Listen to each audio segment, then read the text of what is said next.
Sebuah rumah milik warga di Pekon Tanjung Anom, Kecamatan Ambarawa, Kabupaten Pringsewu,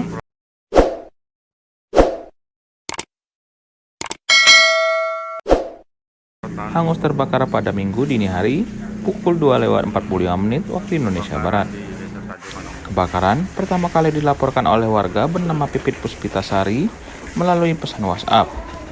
Laporan itu langsung ditindaklanjuti oleh petugas dari Pemda Pringsewu. Kebakaran menghanguskan satu kamar tidur, ruang tengah, lemari pakaian, beserta isinya serta ranjang dan kasur spring bed. Kerugian diperkirakan mencapai 50 juta rupiah. Sebanyak 8 personel dari Regu 1 Makopemda Pringsewu dan Possewu dikerahkan untuk menangani kebakaran. Beruntung, tidak ada korban jiwa dalam insiden ini. Petugas mengimbau warga agar lebih berhati-hati terhadap instalasi listrik guna mencegah kejadian serupa di masa mendatang.